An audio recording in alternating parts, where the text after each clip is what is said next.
I have no interest in helping people create short-term progress. I've got the main man, Kirk Miller. Kirk Miller, you are the CEO, founder of Built to Last.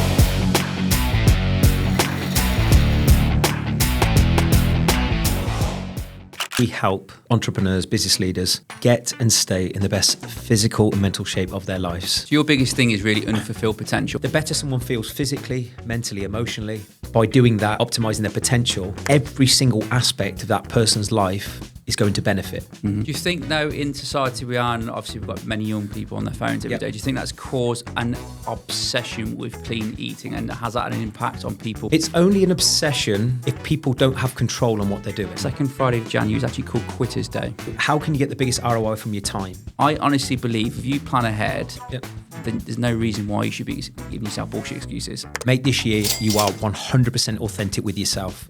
Do not bullshit yourself, and watch how much better you do everything this year when you're transparent.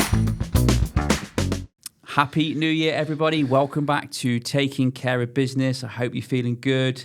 Everyone's got their fitness goals and ready to attack the new year. And actually, we've got an amazing guest today, which will help you kick off your ambitions, your fitness goals, and even some things might help you mentally going forward this year. So I've got the main man, the CEO, top dog. Yes, CEO, founder, whatever you want to call it. Kirk Miller. Kirk Miller, you are the CEO, founder of Built to Last. Well, welcome to Taking Care of Business, mate. It's an absolute honour to be on this podcast, mate. Obviously, I've saw some of the shows. And I must say, before we get into this podcast, what an unbelievable setup.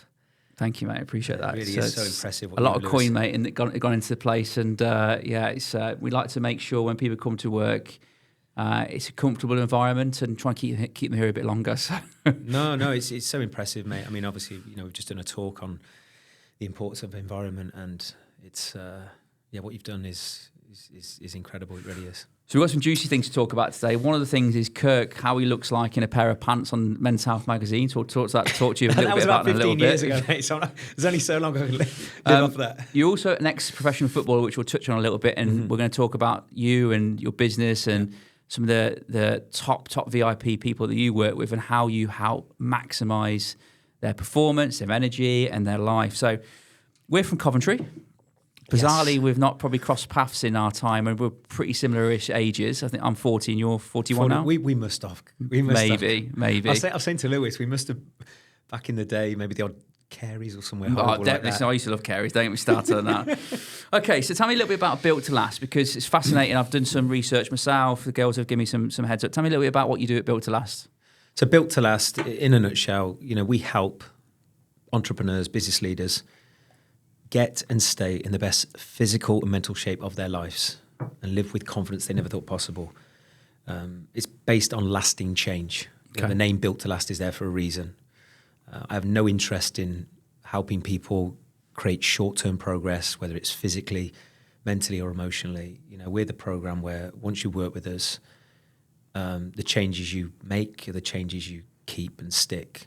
So I think there's nothing worse than an entrepreneur feeling good, full of energy, in shape for a 2-3 month period and then falling backwards, because that'll have a byproduct on their business and mood in family and relationships, which we can unpack today. But the way I've evolved from a personal trainer in the gym who thought my value to a client, Carl, was shouting 2 more in the gym, which I know is important to train hard. Mm-hmm. One thing I've learned, having been in this industry for a long time, is the importance of shifting someone's identity long term, physically, mentally, emotionally, because that's the only way these people are going to stay in shape long term. So how long's Built to Last been around? Because obviously I have lots of friends that run businesses, and it's interesting that you target business owners to try and help improve their performance, because a lot of the time you probably assume if they're of a certain age, they should be in shape or they are in shape. And I think the world in the last... I was talking about someone the other day about the information available today versus when we were 20 is completely different. There's more information now to help people become more in shape or be fit. Why do you think there was a market there for CEOs to help them perform? Because they're at the peak, or a lot of the time you think they're at the peak. Yeah. Why do you think there was a gap for that? Well, firstly, the reason I've specialise in this niche is I'm an entrepreneur myself, and business is all about solving problems and providing solutions. So I live and breathe that lifestyle. So we've created a system and a service that can solve problems for people with a similar lifestyle. Okay. And like you've just said there, Carl, entrepreneurs, business owners, generally speaking, these are not demotivated individuals. They've succeeded in business. Many of them made an awful lot of money. But the problem with that, there's usually a cost. And a lot of the time, the cost of that is you put in other people's needs, whether it's team, clients, maybe family, before their own. So our goal with them is to simplify their decision-making on a week-to-week, month-to-month basis. Because I don't care how successful someone is, how much money someone has, everyone only has a certain amount of bandwidth on a daily basis to dedicate to decision-making, especially when you've got family and kids on top of business. So the reason, I love this space is there's nothing more rewarding than giving people those extra tactics and guidance and direction when it comes to training, movement, food, mindset, which is a massive thing we can talk about, to give them the edge in business. So for example, Carl, if you're performing, or anyone listening to this who is performing well in business, maybe they've made a lot of money, if you're doing that, but you feel you are lacking a bit of energy, you're not feeling too good about your body, about your health, imagine where you would be if you had 10% more energy, 10% more confidence. Simply put, you manage you a little bit more effectively. And that's why there's so many parallels, Carl, with what it takes to create a successful business and what it actually takes to create a successful or healthier body year round. You've got a system that manages you, just like a system that manages business. And the better you optimize that system, the more predictable outcomes you're going to get. So your biggest thing is really unfulfilled potential. You can really help people really maximize themselves, their business, ultimately, hopefully works towards it, making them more money, right? Yeah, it's very simply put, like the better someone feels physically, mentally, emotionally, and by doing that, optimizing their potential, every single aspect of that person's life is going to benefit. They're going to get more done. If they're involved in some form of sales, they're going to influence better. If they've got to lead a team, they're going to do it probably with more conviction. And more importantly than that, if you're a father or a mother listening to this, you're going to end the day with more energy and probably be a better person in your relationships and with your family who you're doing it for. Yeah. Because we've found a lot of people, and we discussed this, didn't we, before we kicked off this episode, and there's zero judgment on this because I've got my flaws too and very much a work in progress. But a lot of the time when we start a business or you're in the growth stage of a business, you will run through absolute fire for your clients to go above and beyond. You'll go for absolute fire to go above and beyond to try and get as much done, to be as successful as possible. But at some point, that isn't sustainable if you're not looking after yourself. And I think a lot of business owners that we've worked with, the reason their standards have dropped with their shape or with their habits that affect their shape and their health is the balance of how much time and energy and focus they're putting into business versus how much time and energy they're putting into their self in their own personal relationship is miles off. So if you can optimize you, then you're only going to, the business and your personal relationships are only going to improve. What's led to Built to Last then? Because obviously I think when we went into business, me and Lewis went into business many years ago, 17 years ago now, our first thought was we could do it better than everyone else. Yeah. And there's a couple of things in your life that have happened that are, I don't want to say, maybe a setback and a huge, a reward or huge moment in your life was being a footballer and also on the front of a huge men's health magazine. Tell us a little bit about them and how they've impacted your journey to today, because I'm a big believer in journeys and all your milestones make a big difference to where you are today. Yeah, 100, great question. For me, if I look at what makes me so passionate about what I do now, a large part of that is based on your own story and pains that you've been through that you don't want other people to go through, or at least give them a better solution if they're currently in that pain that you had. So my dream, Carl, was to be a professional footballer for Manchester United. I know we spoke about this as much as I'm a Coventry. Terrible. Yeah, Terrible. I know I'm Coventry born and bred, but my dad put the Man United kit on at an early age, and it was, that was done. Even though United, they're not too clever just now. Right. But look, I was obsessed with football. I was that kid that was just absolutely obsessed to kick a ball, left foot, right foot. My favourite player. Do you remember Ryan Giggs? Yes, what a player. Yeah, so I was right-footed, but because I was so obsessed with Manchester United and Ryan Giggs, I'd kick just as well with a left foot. Little anecdote, we went to Lee Sharp's house many years ago Lee Sharp, with me and my dad, and what Lee Sharp used to do, his dad used to tie his foot to a post, his left foot to a post, and make him only play with his right foot. But he was brilliant with both feet, and that makes total sense. So, look, very long story short, I was obsessed with football. I got picked up by Coventry at 10. Loved my first few years at Coventry, developed even better, of course, because you're in a professional environment, you're training more, you're around better players. And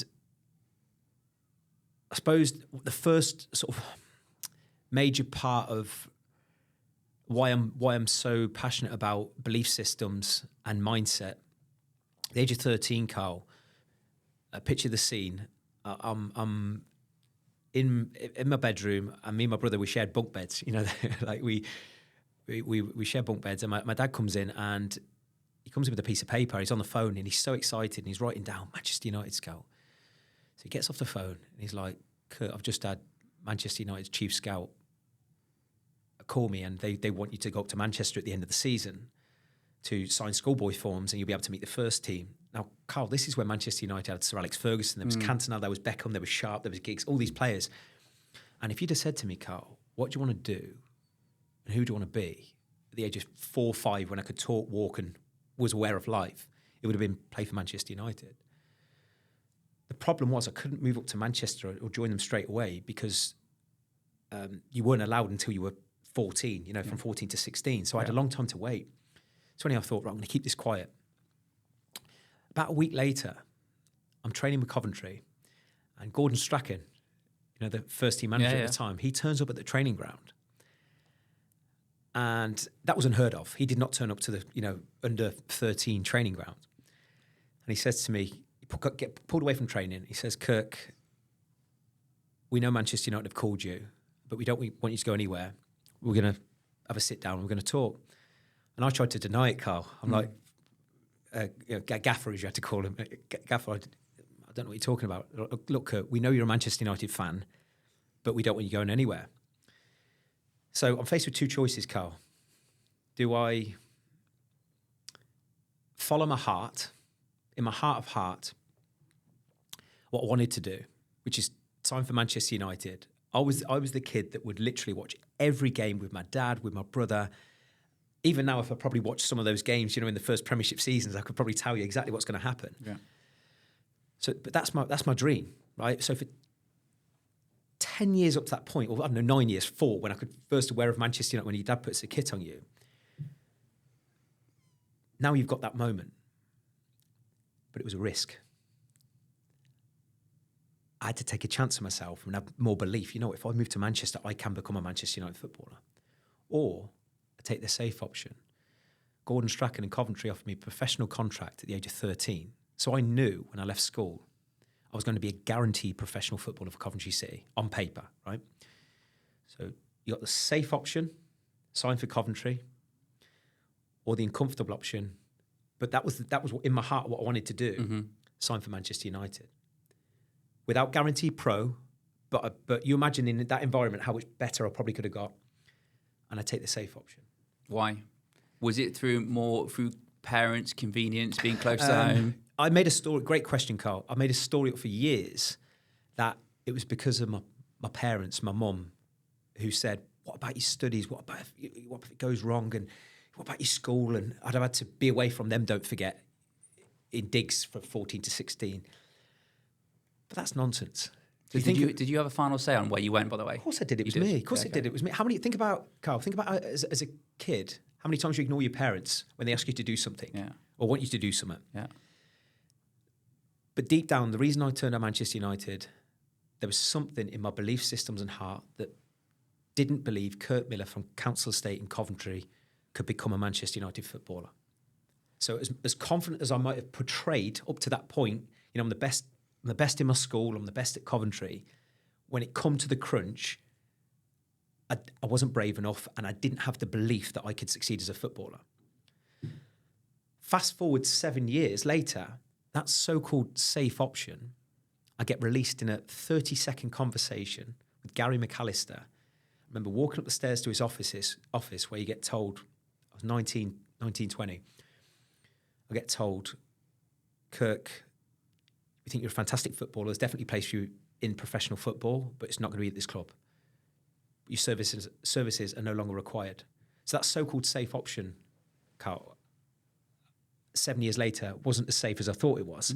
So where I'm going with that in terms of how has that played a part in my journey, I didn't know it at the time, but I genuinely think the reason I'm so obsessed with shifting people's belief, and that I believe is what lets a lot of people down when it comes to transformation or identity shifts as a business owner.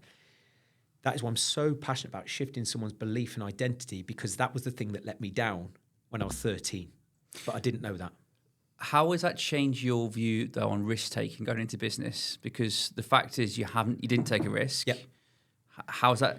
For me, I'm a gambler. Lewis is a gambler, as in metaphorically rolling the dice. I like taking a risk. How's that changed now? Another brilliant question. So that was the first lesson in life, right? That taking the safe option and not taking a risk doesn't work for me. Mm-hmm. Problem. I didn't heed that advice. So at 20, when I get let go by Gary McAllister, I've got two options again. Then what do? Do I take a safe option, do a normal job, or do I take a chance on myself, which was glaringly obvious, get into health and fitness and coaching back then, but it was too obvious. I retrained as a gas engineer because that's safe. You'll always be able to pay your bills and you'll always have predictability. Whose influence was that? Was it parents? Maybe, yeah. I saw friends with doing different trades, and there's zero judgment, by the way. Yeah. But just like you've just said, I took the safe option. Yeah.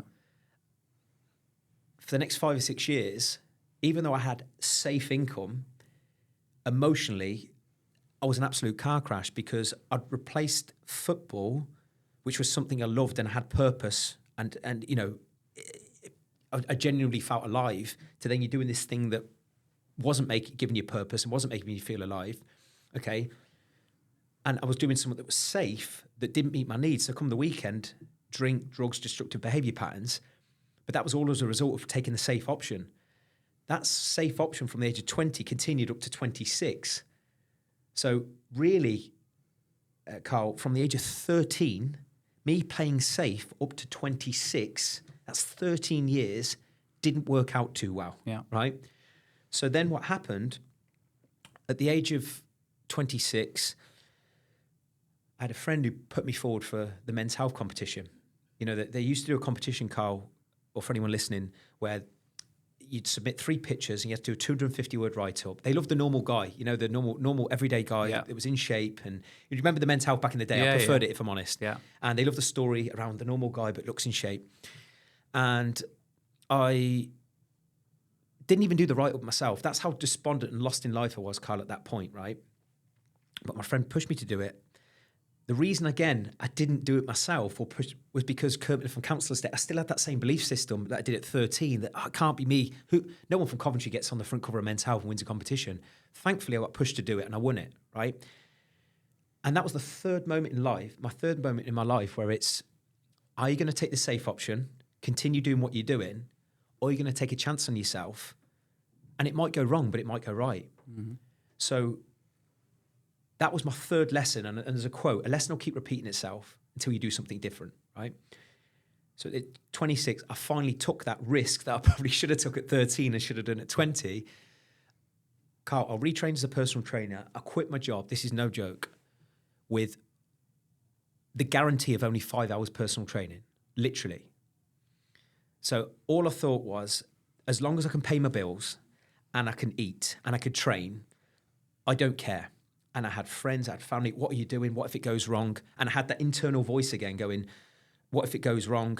But it was that moment in your life where that should do becomes a must do. And it's like, if I kept doing the same, my life wasn't going to look any different.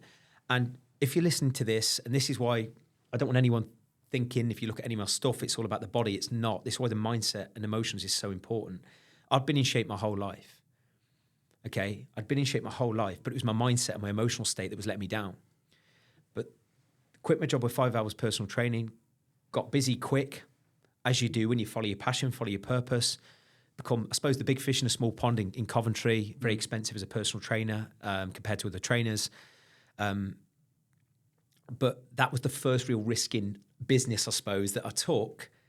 That just create an environment where I had to perform. And that's something I would say ever since then, Carl, that's where I burnt the boat, so to speak. And it's made, a massive difference since. So I went from personal trainer in Coventry, but then realised I can only help so many people in the gym. And then I'm thinking, how can I help more people? Started an online business, but I didn't have a fucking clue, to be brutally honest, around about business model, sales, systems, marketing.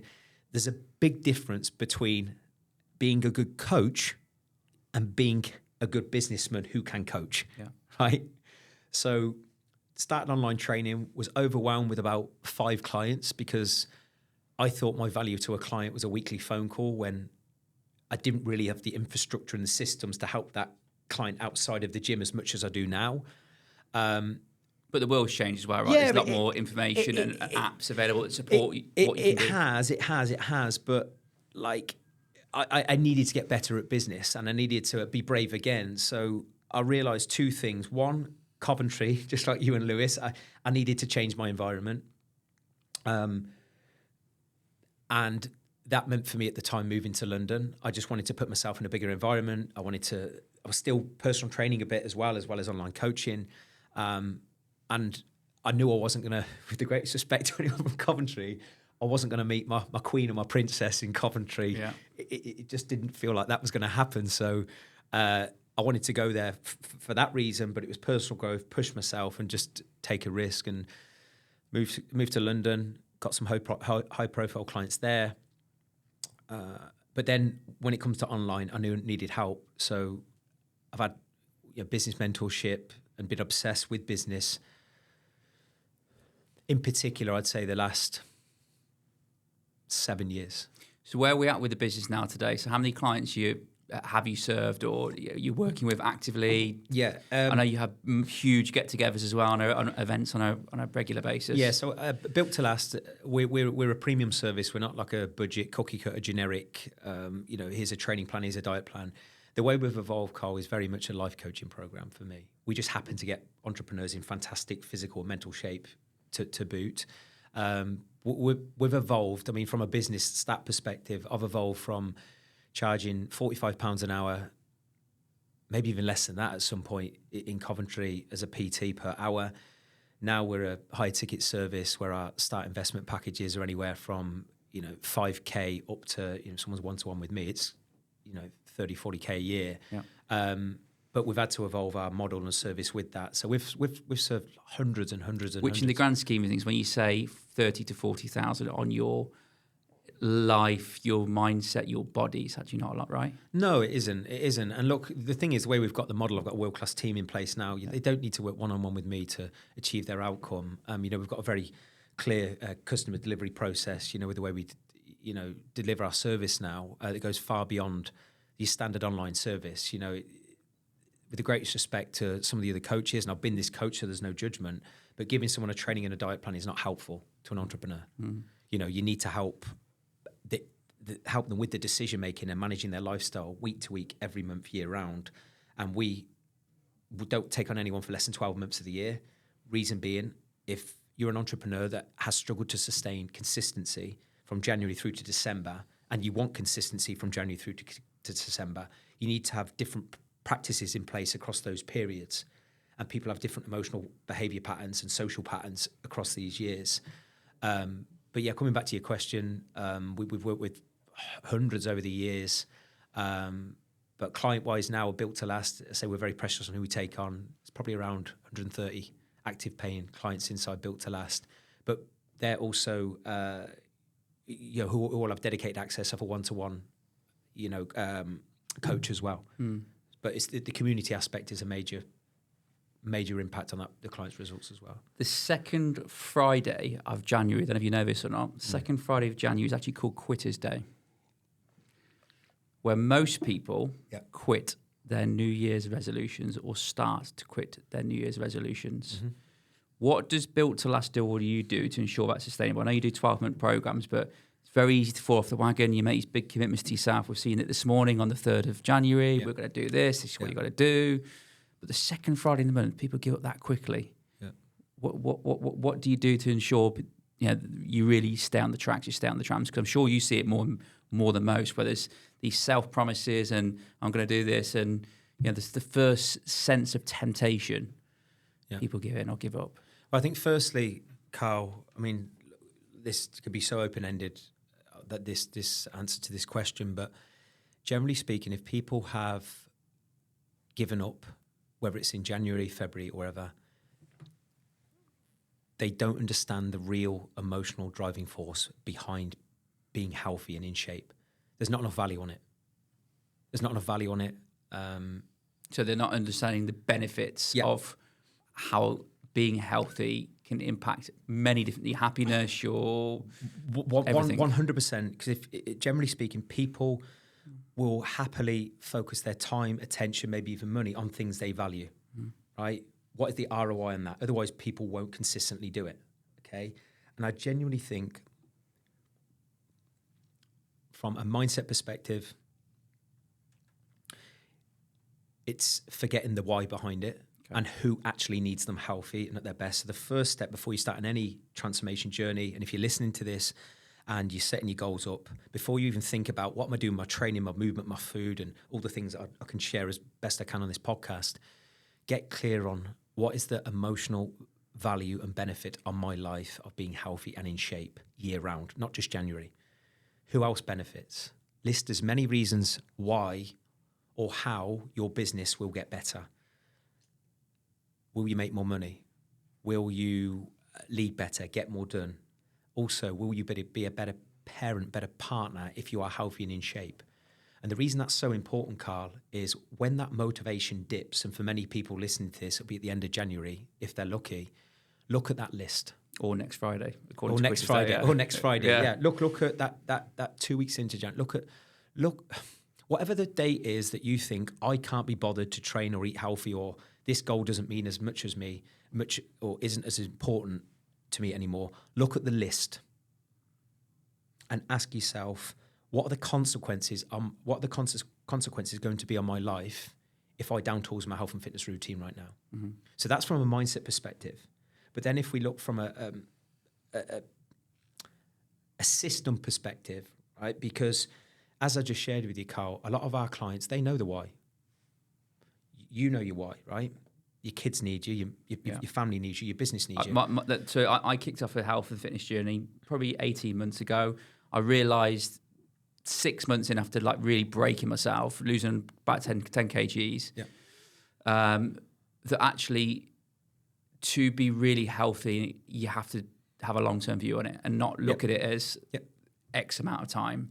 And you've got to be consistent and perhaps not be so tight on, let's say, for example, I was on X amount of, I think 1,800 calories and I was only eating certain things and over a long period, not sustainable. Mm-hmm. But actually my mindset changed where I actually thought me training, me moving 10,000 steps a day, I actually enjoy it because I feel great. When I come in the morning, it's probably when I'm most alive because I've just come off my workouts and the impacts I get is. But you're aware, Carl, that by you moving, you're not just doing that because you have to. You know the deeper benefit on your day as a result of doing that. It started because I have to, and I think with most people, it starts because they have to, and then realise actually I'm seeing benefits from what I'm having to do as actually something I want to do. Yeah, exactly. And then you start. Then what's important for anyone listening, if you certainly following that mindset that Carl said, is start noticing if you're feeling better. What else do you notice in your day or your week that is going better? Mm-hmm. Do you all of a sudden notice you're getting more done at work? Do you all of a sudden notice that you're feeling better in your relationship when you come home after a long day at work? Because most people who are unhealthy, overweight, lacking energy, they're bringing the dregs to their personal relationships, and their kids, they're not present with their children. Yeah. Okay. But going back to, say if someone is listening to this and they're like, okay, yeah, but I know the why. I've got, my family need me healthy and it makes me feel better, blah, blah, blah. And this is where I believe Built to Last is very unique, the way we coach people. When it comes to the fundamental core drivers, and these are the core drivers you need if you're trying to be healthy, in shape, whatever your physical goal is, whether it's to be healthy, in shape, weigh a certain weight, be fit, strong, you need to manage on a week-to-week basis your training stimulus. There needs to be some element of training stimulus, right? You cannot... Meaning? As in weight training. Okay. Right? Weight training. So if you're going to train me today, Yep. most of your efforts would go towards weight training as opposed to a HIIT or running training. Again, it depends on time. So I think, again, one of the biggest excuses, validated sometimes, is time for people. So how can you get the biggest ROI from your time, right? The two movement out, as in energy out metrics, is your steps and your training stimulus, okay? So you need to work out on a week-to-week basis, how can I factor in, for example, as a minimum, 3 full-body workouts, which I'm a big fan of full-body training, and my movement, my steps. Where does that go in my calendar? Because if you're someone who works a lot, you've got family, but you've typically fell off with your health and fitness routine, it's because you've probably not scheduled that in or prioritized that in some way. I don't buy this no time thing, by the way. I don't buy it. I'm sorry. Like, I've got 2 kids. I can run a business for me. Yeah. So I have fixed workout schedules during the week. Yeah. On a Thursday, Tuesday, Thursday, Saturday, I weight train, and then I'll train on a Tuesday and a Sunday, HIIT training, whatever it might be. But I plan them out ahead. Yeah. So if I know at X time, X day, it's call it 6:30 in the morning. This is when I'm training. Yeah. I honestly believe if you plan ahead, Yeah. then there's no reason why you should be giving yourself bullshit excuses. That's my. I'm totally with you. As I said, that has to, just like a business meeting. Like if I was to probably break down someone's calendar, you speak to a business owner out of shape. Okay, show me your calendar. It'd probably be work, probably be social, and there's absolutely no sign of okay. What about the time for you? Whether it's movement, training, or both, but that has to be scheduled into your calendar. Very simply put, you need to make sure on a week-to-week basis, does my calendar demonstrate that I have a value on health and myself? So the starting point is holding yourself accountable, scheduling in times and dates to work out, because it's quite intimidating working out, by the way. Like you just said, never go into a week without knowing when am I going to move, when am I going to train, what am I going to train, and what are the potential barriers of doing that or not doing that. Because one thing we've noticed with a lot of entrepreneurs, you'll have some weeks where you do have a lot more on in work, maybe travel, socials, that do throw a few curveballs. Like I travel a lot as well, Carl. But I would just make sure, and this is what we teach our clients, in relation to this week, what is my expectation? And does my calendar demonstrate that I can meet that expectation? Some people they're deluded. They go, okay, I want to drop 5 pounds. I want to do that. Okay, show me your calendar. Is that likely to happen? Yeah. Same with food. So you've got your movement out metrics, which is walking or cardio. But I just think start basics: walking, full body training, or whatever preferred strength training. I'm just a big fan of full body training because it removes the all or nothing mentality. Yeah. Okay, and you get more done in less time. That's a different topic. Then you've got food. You've got food quality. You've got food quantity. If you're trying to eat better, never go into a week, or certainly don't end a day without knowing the next day, what am I going to eat? Where am I going to eat? Who am I going to eat? What are the potential influences that might negatively influence? And there's 4 ways to manage your food. Tracking your calories, diet plan, outsourcing, or just focusing on guidelines. And my biggest advice to any entrepreneurs, yes, meal plans can give you structure and predictability. Maybe for many people, Monday to Thursday, Monday to Friday. But for me, you need to learn how to manage your food off a meal plan if it's going to be sustainable, certainly as an entrepreneur. It is difficult because meal plans offer convenience in terms of time. When you haven't got time, a lot of the time, to prepare. I don't know, I said, I don't believe in time thing, but as a CEO, you've got a lot. You need to find ways to have shortcuts. So I have a meal plan. I need to know when I'm eating, what time I'm eating. But do you make that food yourself? No. So where I'm going with that is you're outsourcing your food. Yes. So there's nothing wrong with a meal plan, but I'm just saying, like, most entrepreneurs don't have the time to cook, prep food. No. So me, myself included. Yeah. My meal plan structure, I have a shake in the morning after I train, whatever time I train. Yeah. I'll order from delivery meal 2. I'll order from delivery meal 3. You can order. How do you calorie track them then? Because there's only certain places, which I know, by the way, that actually have the calories on there. Okay. Do you want me to, again, just my personal view, having... Stick out there. Okay. Instead of stressing about eating the exact calories, I would reverse engineer, which is going to help you forward plan what you need to do a week after, these things. Because a lot of people, even if you're outsourcing your food, Carl, right, to Deliveroo or one of your favorite meal prep services, you've got a human making that. There's always going to be margin for error. Of course. There's going to be, they might give you a few more calories, a few less calories. Yeah. This is what I do, and it's kept me in shape, lean and healthy for decades, right? I weigh myself every single day. I check in with how I feel. I'm very aware of how I feel and how I look. That might get a bad rap with some people and go, oh, don't weigh yourself every day. If I weigh myself every day, so I put myself in your shoes, Carl, okay? And you're stressing, oh God, like, should I eat 1,800, 2,000, 2,400, whatever it is. If your goal is to drop body weight, would you agree the core metric is that actual stat, is my weight coming down? Yeah. So if I'm weighing myself every day, irrelevant of whether I'm tracking my calories, I'm outsourcing, I'm making my food, whatever, if you're taking your average daily body weight at the end of 7 days, so say, for example, my body weight might fluctuate between 79 and 81 across 7 days. So my average body weight is going to be 80. Yeah. So you've asked me a question now, how many calories do I eat? I ain't got a clue.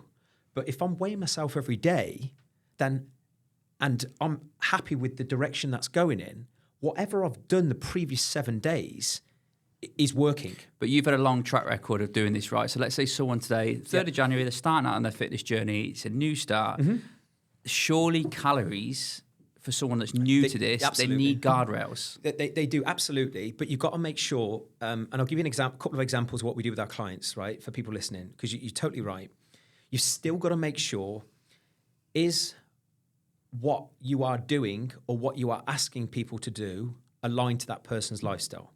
So what we do with clients when they first start, some people want to track calories, some people don't, okay?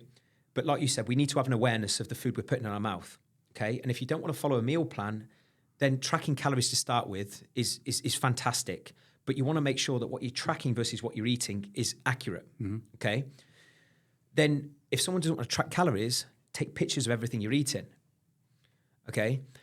You might have a calorie yardstick that might create predictability, but ultimately, whether you are kicking off with 2,000 calories and you're tracking, the metric which is going to dictate whether or not you're eating too much, too little, is going to be based on your body weight and whether that's shifting. If your weight's coming down, then you know you're in a calorie deficit. If it's staying the same, you're in maintenance. And if your weight's going up, then you're eating too much food, then your body's going out. So just summarising, obviously, the core drivers, this is why your food alone shouldn't be the only metric that you're trying to focus on when it comes to dropping weight or being healthy if you're kicking off your January journey. I strongly advise, from a sustainability perspective, and this is what we try and preach since I built to last, try and optimize your movement out and train with quality and intent, because by default, you'll be able to handle more calories and get leaner. Okay, but I'm starting out. Yep. I'm eating X calories, whatever that might be. Let's call it 2,000. I am doing 10,000 steps per day. Yep. I'm weight training 3 to 4 days a week, and I'm doing something else on the side. Okay. My weight's not coming down. Yep. What do I do? Okay, then that's going to be one of two things. One, you need to move more, or two, you need to eat less, or what you're actually eating isn't accurate. Okay. Like, we've found one of the most common things, Carl, and this is where I encourage people who are tracking to cross-reference with images of their food, is if you've exhausted your movement out, whether it's you're doing 10,000 steps, that's the most you can do. You're doing your training, that's the most you can do. And you think you're eating 2,000 calories, but you're not dropping weight. There's no sugarcoating away from the fact that you need to eat a little bit less to drop body fat. And so it's a guessing game, but essentially. Yeah, to start with, it can be, but no one knows for definite, and this is what some coaches might tell you lies. No one knows for absolute definite what is the exact calories that person needs to lose weight, because as long you need the other metrics. What is the overall weekly steps? Is it 40K? Is it 50K? Is it 70K? If you're doing 70K, but you're not dropping body weight and you're training, and you're on 2,000, it's genuinely 2,000, but you're not dropping weight, you probably need to go a little bit less. But from my experience, Carl, if someone is ruthlessly having 2,000 calories and they're having 70,000 steps and they're training, 2,000 calories will drop weight and drop body fat for a lot of people. Yeah. Now, what's going to help people optimize more or not feel the pain as dieting as much, and I said this obviously in our talk just now, is focusing on real food. If people did these three things, focused on eating protein every time they ate, real food and minimize added sugar, by default, they control their calories more. It's far easier to eat sugar, snacks, because it's large food, small food volume per lot of calories. You probably get a bigger dopamine hit, right, from that. You do, but it's easier to overeat. It's very hard if I said to you, like, and I could give you a shopping list now, and anyone listening to this, if you want a shopping list of a big food list that we give to our clients, right? Here's the proteins, here's the carbs, here's the fats. Eat whatever you want off that list. Trust me, it's very hard to overeat on real food because it fills you up more, it's got more fibre, it's more wholesome. And by default, many people who are struggling with their food, if they just focused on, every time I eat, I'm going to eat protein, real food, not touch refined sugar or minimise it, I guarantee that's going to be a massive improvement on what they're currently doing. So not only would they drop weight, but they're going to be less inflamed and hold less water and create momentum and more energy from that. Do you think, though, in society we are, and obviously we've got many young people on their phones every day, do you think that's caused an obsession with clean eating, and has that an impact on people's mental health? It's only an obsession if people don't have control on what they're doing. It's only an obsession if something is impacting their mental health when it comes to food. Food probably isn't the issue. There's probably an emotional reason behind that. So, for example, Carl, from that period of 20 to 26 when I'd left Coventry, I'm someone that knew excessive alcohol at the weekend wasn't good for me, and I was binge eating at the weekend and I knew that wasn't good for me. The problem wasn't necessarily around the food. It was I was unhappy with what I did. I was unhappy in my personal relationship with myself and other people, and I didn't have a sense of purpose. A lot of people who struggle with their food, can't control their snacking, there's no judgment here because I've been this person. I would identify what is the real reason that you're struggling to manage your food, or what is the real reason that you're looking for that as an escapism, whether it's food or drink. A lot of people, from our experience, who consistently overeat, snack, they're in relationships they shouldn't be in, or they haven't addressed certain things in their relationship, so they're not getting their needs met, maybe love and connection in that relationship. So they're going to find connection with food, and they're not happy with what they're doing, or they're not making decisions what they should be doing, or there's unhealed trauma of some sort as well. Boredom as well? Correct. Most people they're stressed, they're tired, they're bored, they're overwhelmed, or most business owners, their reward system is food. How many people are probably going to come past your door or even ask you about these detox diets, these fads, these like quick programs, and also just attaching the question to that, your thoughts on fasting?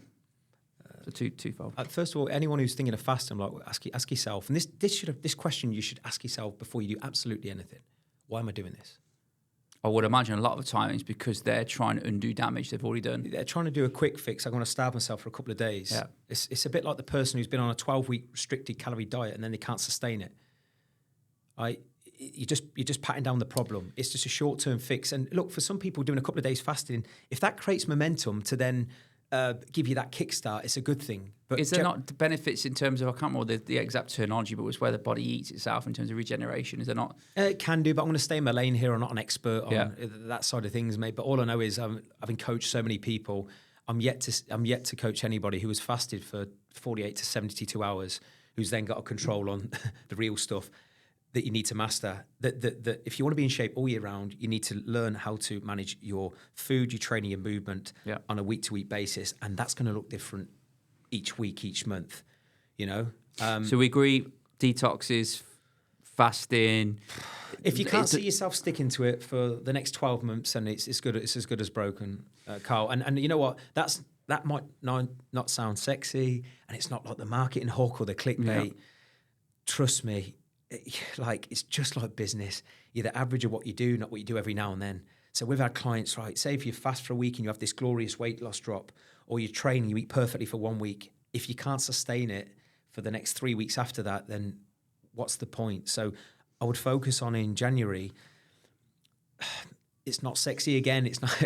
Start small. Literally, like, look at your as-is. What did you do this? What did you do last January, and how can you be better? Same with February. I'm sure you do this in business, Carl. You're right. You look at your metrics. How can we increase our top line and profit over the next 12 months?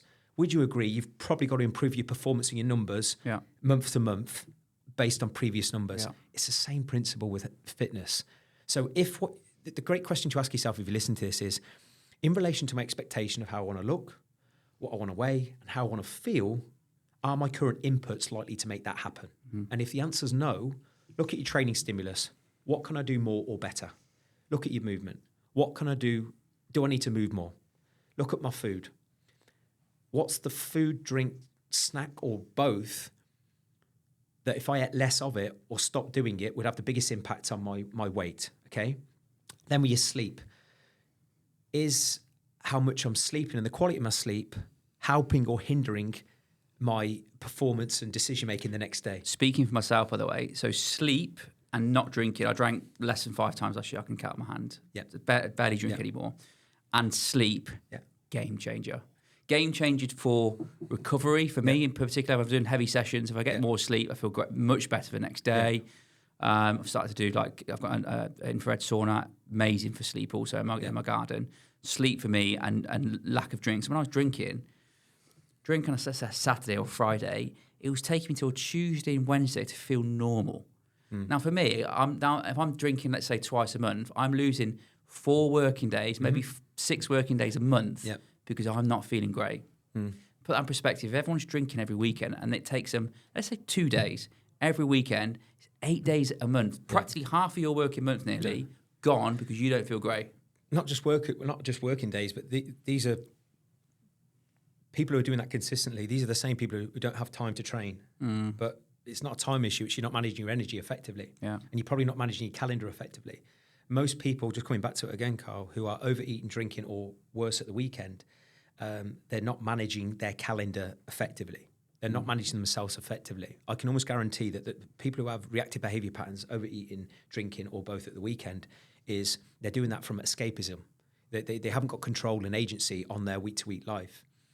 So it's making sure that when you are mapping out your week, as I come back to, what is your expectation? Physically, mentally, emotionally, professionally, socially, maybe even your family. And does your calendar demonstrate, is your calendar more likely to make that happen? And it's yes or no. You said earlier on weighing yourself daily, which is very controversial because that can also lead to potentially obsessive behaviours. I weigh myself 3 times a week. Yeah, it's great. I actually use an app called Macrofactor, which actually, I log my food in there, but it also actually shows my weight trend, which I thought was really interesting to kind of spin on things. You got your weight, but the app actually shows you how you're trending. Are you trending up or are you trending down? Which actually for me is actually quite valuable. If you're trending down or trending about the same and your weight, it's putting your weight in every time you're doing something right. Whereas if you're trending up, rather than looking at being obsessed with every single measurement, because I think you said in the talk earlier on, there are many, many factors that can determine, I've realised this, your weight. So lack of sleep is an impact.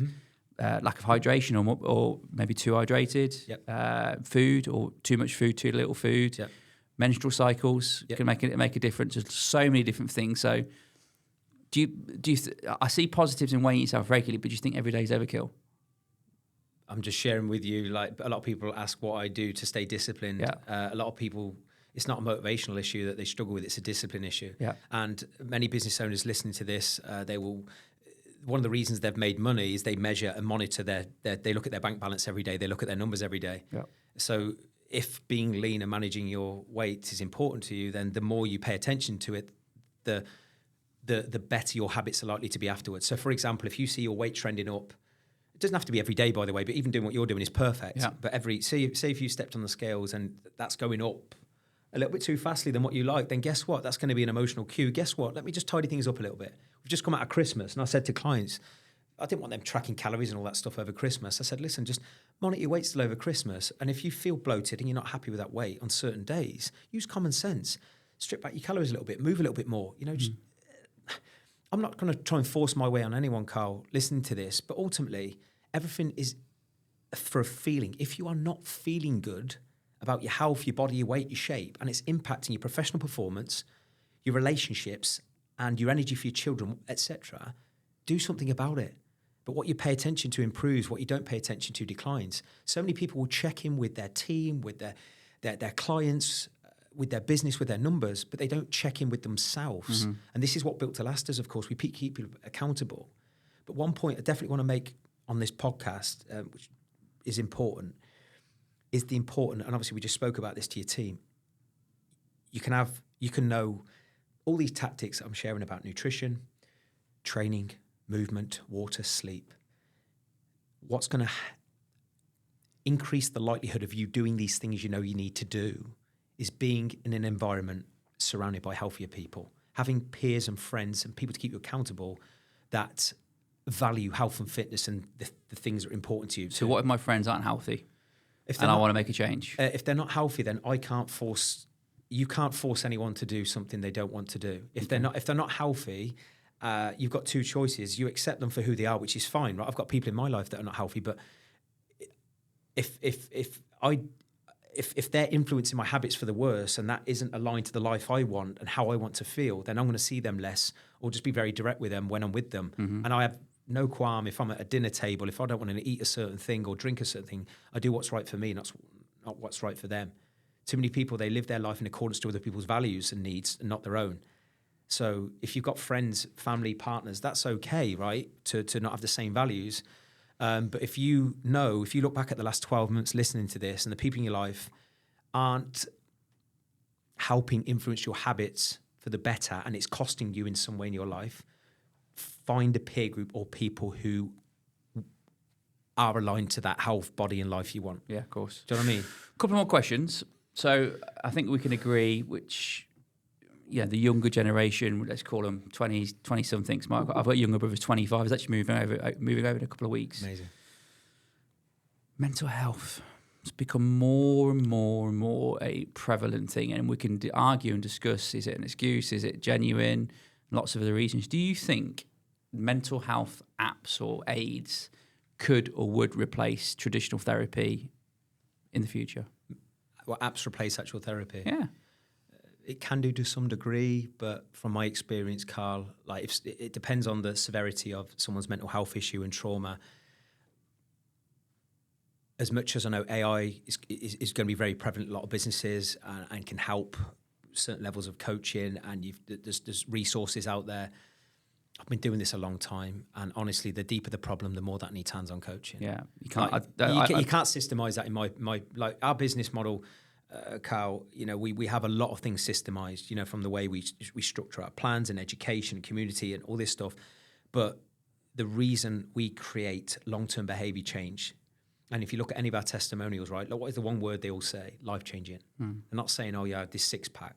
We're dealing with 40, 50, 60-year-old men and women who they're not coming to us to get six-pack. They want to be healthy, they want to be happier, they want to live longer. Yeah. Okay. That requires coaching and, working through some deep stuff. Because most people in their 40s, 50s and 60s are not where they want to be.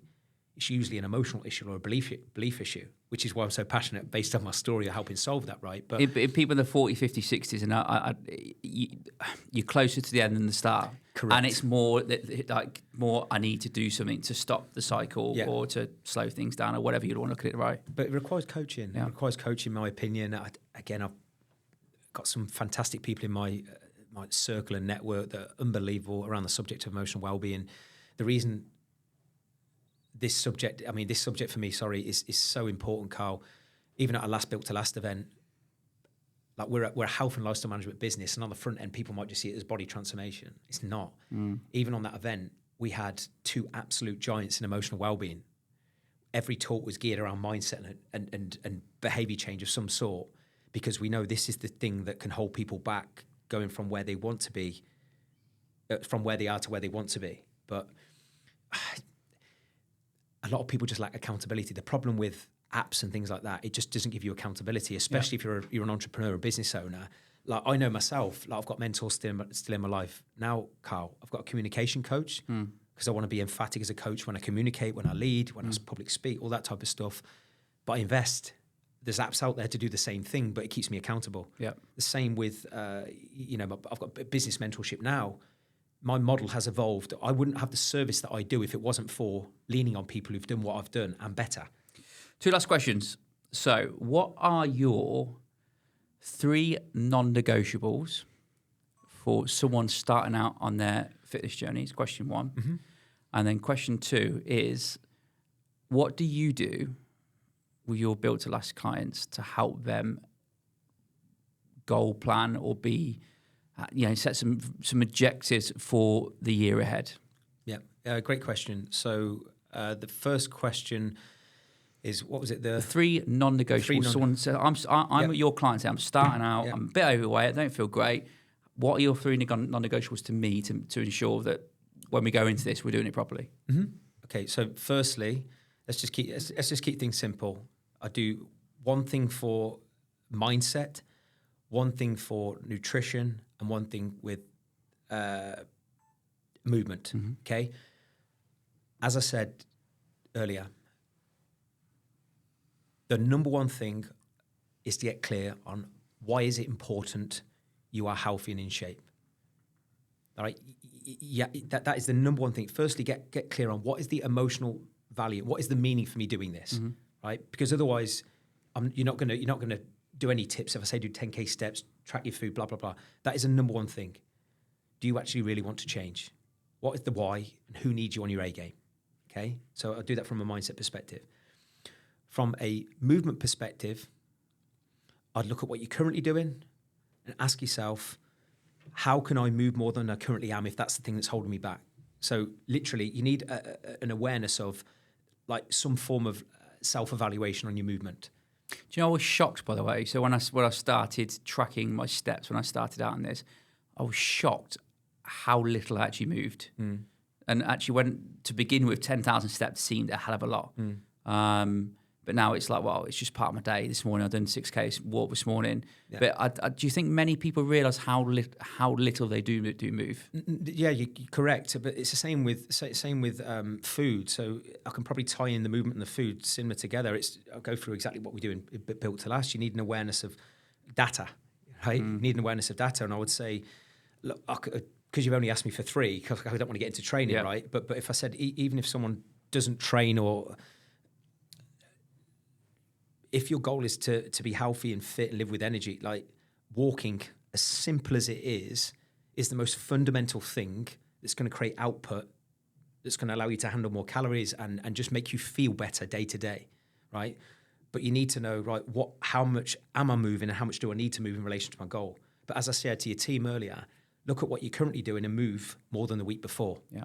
And if you don't know how much you currently move, just do that for the next 2 weeks. It's all about progress. Progress is progress. Same with food. Like I could get granular and say, I don't want to. You asked me for 3 tips, but actually, I'm going to say it. For the next 2 weeks, challenge yourself every time you eat to eat protein. So what's protein? That can be leaner sources, can be chicken breast, it can be sea bass, it can be tuna steak, it can be prawns. They're like leaner sources. So if I eat a chicken burger, it don't count. Maybe the bun. I'm just saying, it depends if it's fried and stuff, right? But just consume protein. Okay. Like most people who are overweight do not eat enough protein. Okay. Shakes count? Protein shakes? Yeah, fine. I have a shake a day because eating 3 meals a day is an inconvenience for me. Solid food, right? But if you can eat protein, and if you how many grams of sorry to interrupt, how many grams? No, great question. Like I shared this on the slide earlier, didn't I? With your food, if you can eat 1 gram of protein per 1 pound of your body weight. Okay, so 1 pound is what, half a kilo? Is that about right? I'm not so sure. Roughly. Okay. So for example, I don't know, I eat anywhere 170 grams of protein, right? But even if you want to get more, because I know people at different stages of their journey listening to this, look at what you're currently doing and eat a little bit more. Okay. And then if you just did these 2 things with food, I promise you would manage your calories better and just create an awareness on how much more energy you have by doing it. Every time you eat, can you make sure it's real food, as in single ingredient food? So much processed garbage on shelves and readily available now that is processed and packed with refined sugar that is the core reason I believe we are living in an obesity crisis, and things like diabetes are through the roof because people overconsume processed food and refined sugar. If people did nothing else for the next 2 weeks and went, right, how can I minimize processed food, refined sugar, and eat more protein, I guarantee they would naturally manage their calories better. So just to recap, mindset, get clear on what is the why behind being healthy and in shape, because without that, you won't do what I've asked you to do anyway with movement or nutrition. There needs to be that core emotional consequence. If I'm not healthy, who else and what else is that going to impact in my life? Yeah. And on the flip side, if I was healthier, live with more energy, who else and what else would benefit in my life? And that would be the list that I'm looking at. Then with your movement, if you're aware of how much you're currently moving and you know that's the roadblock to being leaner, lighter, and fitter and feeling better, how can you move a little bit more? How can you move 1,000 steps a day more? Right? And then just increase that over the time.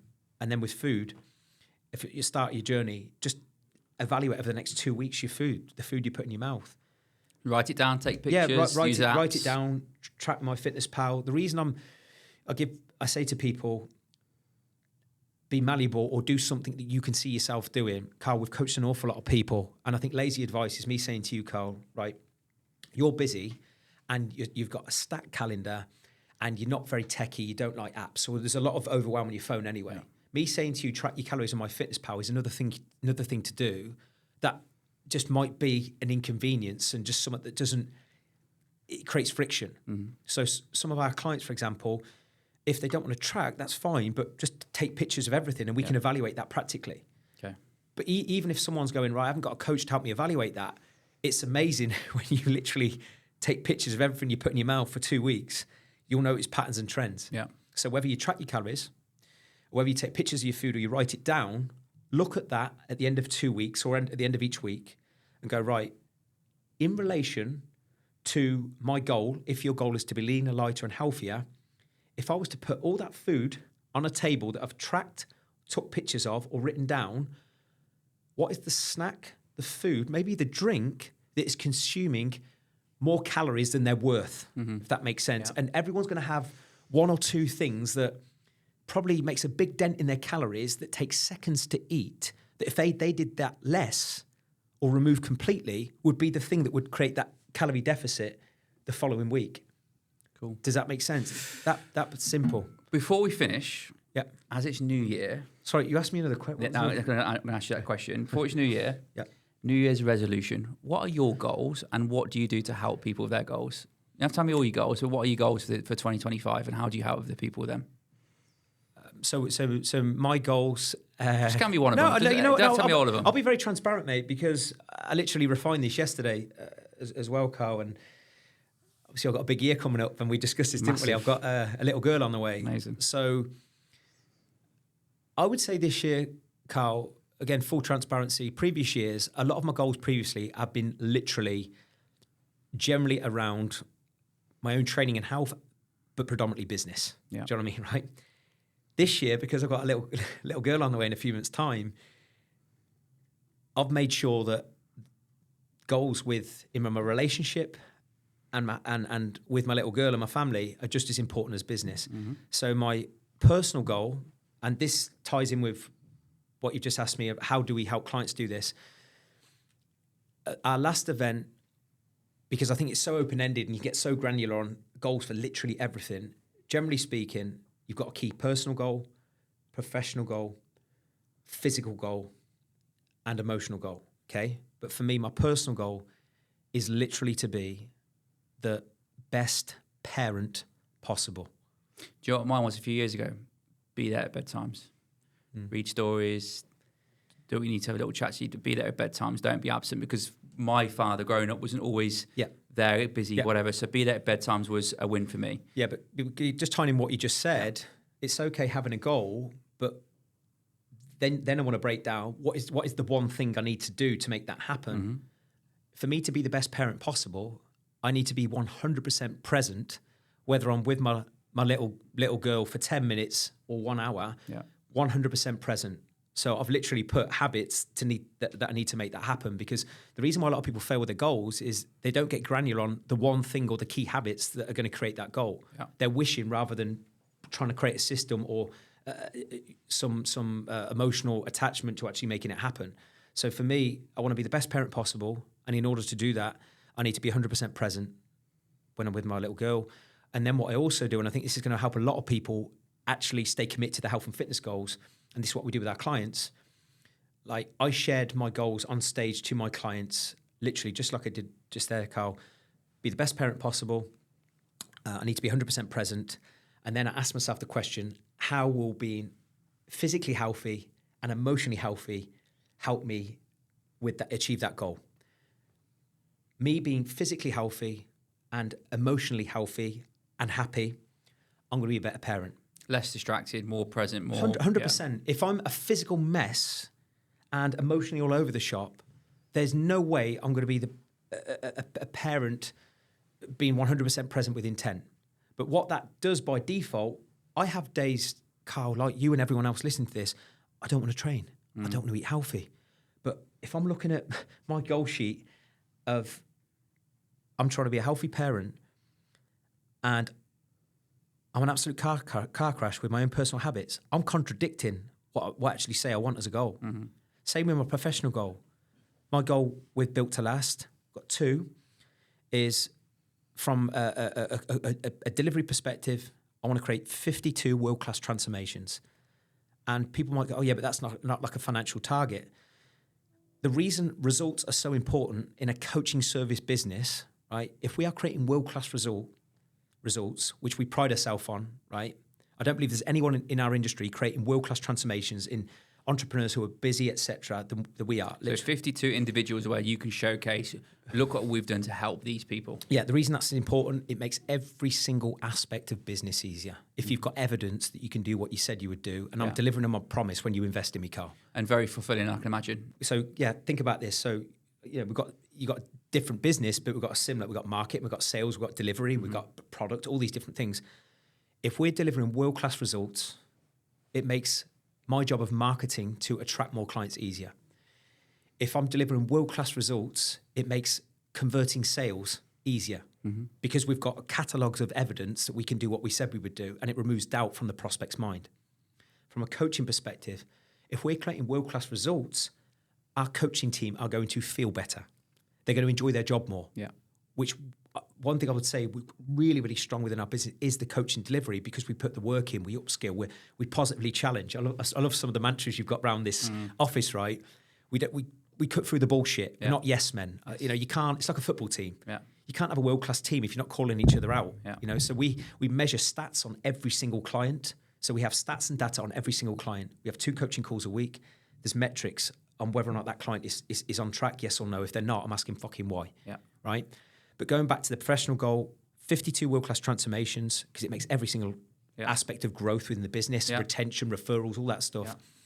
Yeah. And then the other goal is I want to obviously at minimum double Built to Last's client volume this year. But one thing I'll never compromise on is the quality of the delivery. So a lot of coaches in my industry, they'll try and scale, but they don't want to invest back in team and systems to actually give a better service. So you'll never see our coaches overstretched, because coming back to what you just said there, when we've got clients with like emotional issues, mindset issues, that requires attention, it requires communication, it requires calls, it requires messages, So on that professional goal, I'll ask myself the same question though. How does being physically healthy and emotionally healthy support that goal? I'm going to be a better leader. I'm going to lead better. I'm going to speak better. I'm going to sell better when I'm public speaking, etc. Right? I'm going to get more done. And make more money. Yeah, make more money. Exactly. Right. And the same on the physical goal. You know what my physical goal is every year? Go on. Stay in shape. Stay in shape. The reason I believe that is Gabby, when I shared my goal with Gabby, okay, she calls me boring. And I always run through my goals with her before I presented them on stage. She's like, staying in shape, like it's so boring. I'm like, babe, but that's where the success is. If I stay in shape every week, month to month, year round, coming back to that NKPI thing you asked about, the body weight thing, if I'm in shape, would you agree that demonstrates I've implemented the habits around food, training, sleep, my mindset to keep me in You're shape. a walking billboard for your clients. But that's my KPI, my evidence. And if I'm keeping a metric on that, and I encourage anyone listening to this, that's why it's so important to evaluate and check in with yourself, how you look, how you feel about how you look. And if you're not happy with the direction, then I can look at the inputs that are creating that. So if I'm in shape, again, for another year, I've managed me and my habits towards that, and my business is going to benefit, and I get more done. And that's why I pit my wits against any online coaching service on this planet. Look, from what we spoke about today, it's very clear that you're way beyond an online coach. And I guess on that, where can people find you, your business, and should someone want to take you up on one of the 52 transformations, how do we do that? Thank you. And again, I love the questions, by the way. He's good at this. Look, people can find me on, obviously, Instagram, LinkedIn. My website is www.kirkmiller.co.uk. Yeah. I've also got my own podcast, which is what? The Kirk Miller podcast. Yeah. And I encourage you to listen to Lewis's episode on that, by the way. It was, the response we had from that was absolutely phenomenal in terms of the transparency of a leader who is authentic, which is another thing I want to hammer home to people. Make this year you are 100% authentic with yourself. Yeah. Do not bullshit yourself, and watch how much better you do everything this year when you're transparent. Okay? But I've got my own podcast. I'm very consistent with that. I do not miss an episode. There's been an episode every single Monday since I started. YouTube, Spotify, all the YouTube. Platforms. Yeah. And then what if someone wants to be one of the 52 this year? How do they do that? They reach out to me, they reach out to our team, and then there's a process, of course, as well. Look, full transparency, I said this to actually our clients at the event, and I probably risk losing some of the clients by saying this. If you work with us, I don't want to waste your money or our time. Okay. Right? Some coaches are quite happy to take the money off you and get you tick along and let you coast. It's boring as a coaching service and not fulfilling, and it's just a waste of time. So if you are someone that genuinely wants to transform, reach out to us, but just make sure that you're genuinely life changers. You're the life changers. No, make sure in your heart you want to change. Listen, if you're stuck and you know you can be better, and you're sick of spinning your wheels and going round and round in circles, this game isn't complicated. A lot of coaches will complicate it. We'll just simplify what you need to do every week, every month. Yeah. To make sure that you don't just look the part, because that's only a small segment of the value. My biggest buzz, Carl, isn't seeing when someone's message and said, I've dropped £20. Yeah. The biggest buzz is someone going, my relationship has never been better because I feel this good. Yeah. I've never felt as happy or influential as a parent because I feel that good about myself. Yeah. I've never got more done in business or grew more in business or had more conviction when I sell, when I lead, when I influence because of the work you've done, guys. That's where the magic happens. Kirk, it's been absolutely fascinating, mate. Thank you so much for joining us on Taking Care of Business. We will share all the links down below to where you can see Kirk, check his podcast out, and you could be one of his next transformations. So I look forward to seeing all the next ones. But thank you very much, mate, for your time, and have a happy new year. Thank you, Carl.